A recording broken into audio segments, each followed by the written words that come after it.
Prayer isn't for you, it's for Allah. He doesn't need us, but we need Him. Sins take you away from Allah. Salah takes you back to Allah.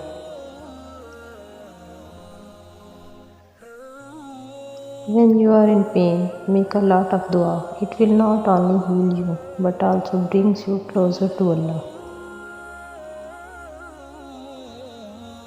Prayer is an amazing exchange.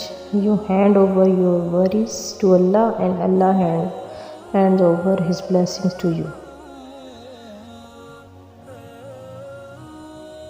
Sometimes Allah's blessings aren't in what He gives you, but rather in what He takes away from you.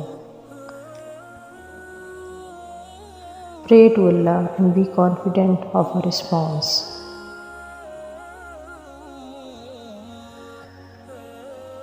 When Allah pushes you the edge, trust Him fully because only two things can happen. Either He will catch you or He will make you learn how to fly.